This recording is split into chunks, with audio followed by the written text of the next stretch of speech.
A well-known lawyer made a shocking discovery in the courtroom. When the young girl tearfully recounted her horrific experience of being assaulted by a man, the defendant, her teacher, deliberately hid his hand beneath his desk, even wearing an expression of pleasure. Kevin, a lawyer with years of experience, immediately recognized that the girl's accusations were irrefutable. He had originally believed the teacher to be innocent and had defended him, but in reality, the teacher was nothing more than a morally corrupt scoundrel. Filled with rage, Kevin requested a recess, stormed into the restroom, and vented his frustration. He was disgusted to be defending such a vile person, someone who crossed the line of his moral limits. Yet, if he abandoned the defense, not only would he ruin his flawless 63-case winning streak, but his career would also spiral into decline. Kevin was trapped at a crossroads between his ideals and his conscience. As he wrestled with his dilemma, a reporter entered. Having witnessed the entire trial, the reporter mocked Kevin mercilessly. The reporter accused Kevin of hiding in the restroom out of fear of losing the case and hinted that his undefeated record would soon come to an end,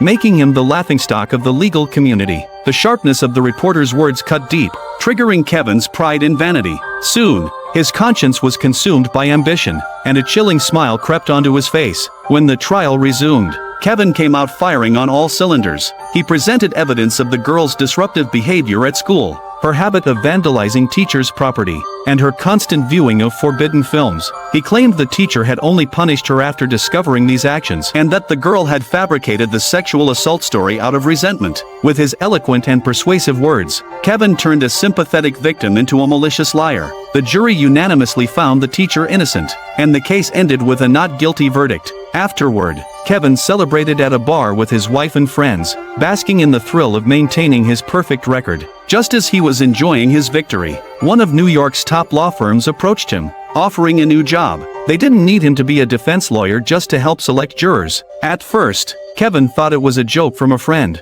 but when he saw the large check, he agreed without hesitation. Once in New York, Kevin participated in the jury selection process. With his natural talent for reading people, he was able to quickly identify the most favorable jurors for his case. Thanks to his selections, the jury voted unanimously against the defendant, and the case was easily won. The law firm's boss, Milton, admired Kevin's skills and offered him a position. Milton, a powerful figure in the industry, took Kevin to the rooftop, surrounded by a massive pool, with only a narrow walkway leading to the edge. There were no fences, and the sight of the edge sent a chill down Kevin's spine. But Milton, standing at the very edge, seemed unfazed. He called it a pressure test, believing that pressure brings focus and success. For Kevin, coming from a small town, money was his only driving force. However, for Milton, money was easy to come by. Soon, Kevin took on his first case at the firm. A neighbor had reported a man for slaughtering a sheep in his basement, and the prosecutor charged him with violating public health laws.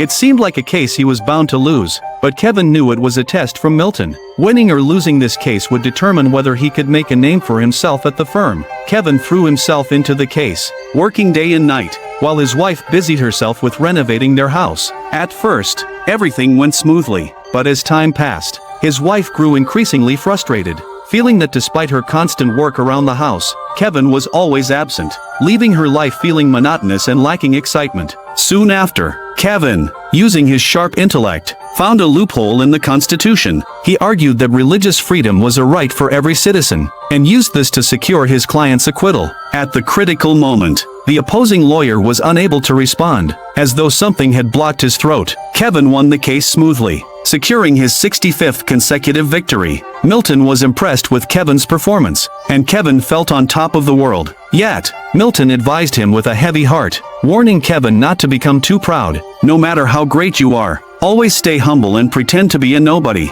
Milton shared his own experience of once being at the top, with women falling for him, but remaining unnoticed by the world, seen only as an ordinary old man. That, he claimed, was the true mastery of humility. At that moment, Kevin couldn't understand the meaning behind Milton's words, but he would come to realize them someday. Later that evening, Kevin and his wife Mary attended a company event. It was Mary's first time at such an event, and she was a bit nervous. She reminded Kevin not to leave her alone at the party, but once they arrived, Kevin completely forgot his promise. On the balcony, he bumped into Callista, the most attractive woman at the company. Kevin had been infatuated with her since his first day at the firm, and Callista seemed to reciprocate his feelings, with words full of playful teasing that excited Kevin. Then Milton appeared. He conversed with Callista, and at the same time, started making advances toward her. Though Kevin was uncomfortable, he didn't dare intervene. Milton informed Kevin that the firm had taken on a major case. The firm's largest client, Cullen,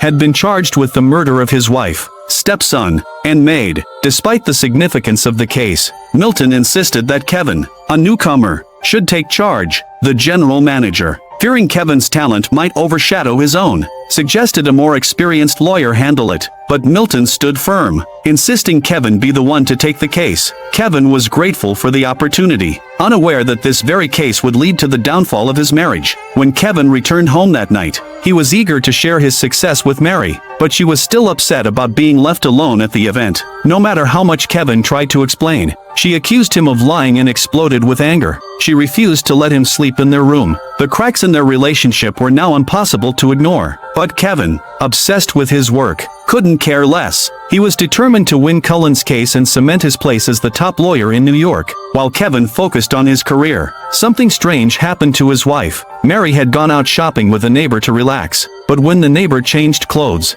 she suddenly transformed into a demonic figure. Terrified, Mary ran away in panic, and when she returned home, she recounted the bizarre incident. Kevin, however, dismissed her as having imagined it, blaming it on her adjustment to a new environment. But Mary insisted that ever since they moved into the new place, she had felt an invisible, oppressive force around her, making her mental state deteriorate. She begged Kevin to leave, but he couldn't abandon the wealth, status, and the major case he had at hand. To calm her, Kevin brought his mother from the countryside. In the lobby, they unexpectedly ran into Milton, who was about to leave. The moment Kevin's mother saw Milton, she seemed to lose her soul, offering only a brief greeting before rushing back to her room. The next morning, Kevin's mother made a sudden decision to leave. She claimed there was an evil presence in the house, and despite Kevin's objections, she packed her bags and returned to the countryside.